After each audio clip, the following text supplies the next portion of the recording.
Hello everyone. If there is people instead of Songa teacher who is listening to us, hello Songa teacher. We are going to discuss the topic, which is teachers are not parents of students. So students who are here for this discussion, Асель Сисагатова, Алтынай Мурхаджа, Асель Тельманова, and Перизат Искермес. So let's start with the question: why do teachers become parents for students? So first thing first, I think we should mention that there is a certain role and for each of us, yes, in this world, and everyone carries responsibility for that, of course. I've noticed that students or even parents forget about that teacher's job is to give education within the school curriculum, and parents are those who bring up and take responsibility for the overall well-being and the upbringing of children.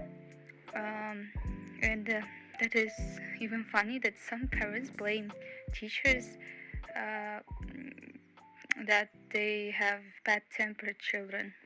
I absolutely agree with you. I know teachers dealing with students' behavior problems and focusing on them more than anything, and they're wasting their time actually dedicated to teaching them.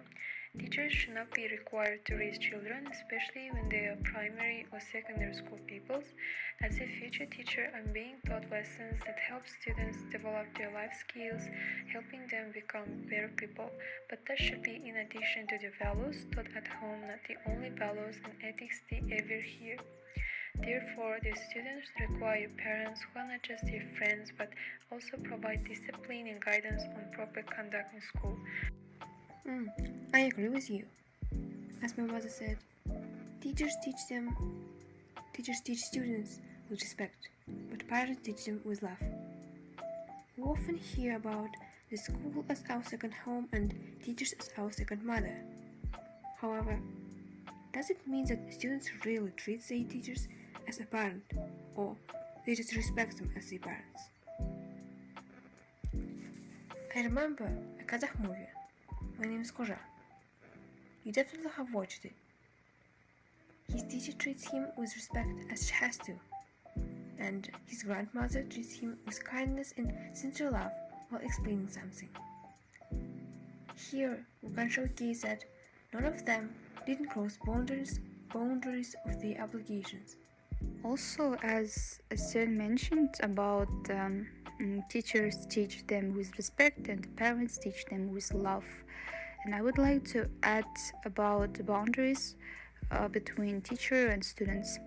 So, in the professional life of teachers at school, it is not common to take the parents' role and teach students for those things that only parents can allow.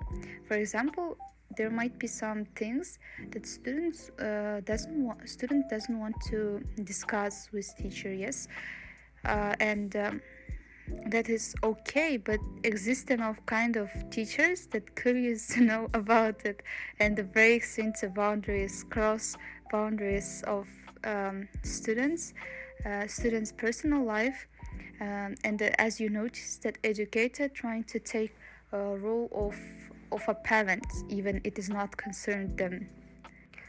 Yes, teachers at schools and parents of students each have their own important roles. Teachers focus on teaching subjects and helping students learn, while parents are responsible for taking care of children's emotional and personal needs. And while teachers spend a lot of time with students during the day, they don't have the same connection or authority as parents, so it's important to understand and respect the different roles that teachers and parents play in a child's life to support their overall development effectively.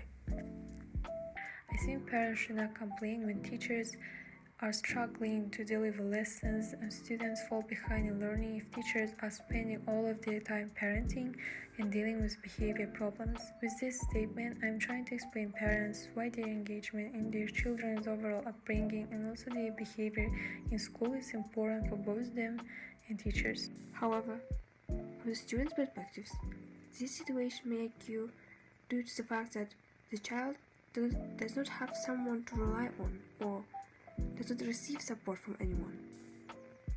So here, teachers often serve as role models for them, not just academically, but also in terms of behavior, of values and life skills. Students may look up to their teachers for guidance and support, similar to the way they look to their parents.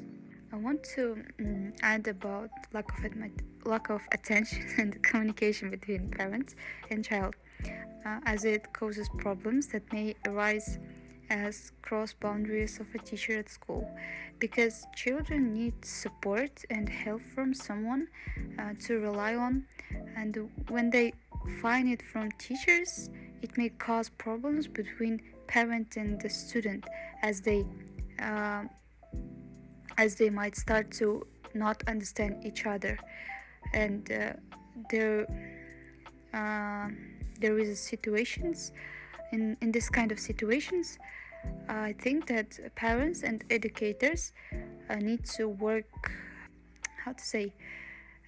together, and they need to support students both at school and home, teachers at school and parents at home, so that there wasn't some kind of extra attention from only teacher and not parent, and only from extra attention only from parents, not teacher. Yes, we should take into account the support and make it balanced. So when I was at school, we had one girl, and I can provide her as an example of the importance of support both from parents and educators. There was a student named Aisha who was struggling with math, and her teacher, Miss Ayman, provided extra help after class and encouraged her to practice more. However, Aisha's mother noticed her daughter's frustration and took the time to sit down with her at home and patiently explaining the concepts until Aisha understood. And in this example, both Miss Ayman and Aisha's mother played important roles. Miss Ayman supported Aisha's academic progress, while her mother provided the emotional support and individualized attention she needed to succeed. And in this example, Aisha's teacher, Miss Ayman, helped her with math at school, while her mother provided emotional support and individualized attention at home, highlighting the distinct roles each played in her life. And to sum up, while teachers play a crucial role in educating and guiding students, they are not substitutes for parents, and parents provide unique emotional support and nurture their children's overall well-being in ways that teachers cannot replicate. Teacher, no matter how close he is to the students, cannot replace a parent because there is no such responsibility on him. This should be understood not only by the student and parents, but also by the teacher. Yes, as Perizat said, teachers cannot replace parents. And we just should remember that when teachers teach, they shape the child's mind. But it's the caring embrace of parents that shapes the child's heart. And by recognizing and respecting the distinct roles of all of them, we can create a more supportive and enriching environment for students to thrive. So that was my conclusion. And thank you for listening to us. Thank you for your attention. We hope that you enjoyed our podcast, our today's conversation, that we talked about teachers and their roles, parents and their roles. Teachers are not parents of students, yes, as we know from today's discussion. And yes, we hope that you enjoyed it.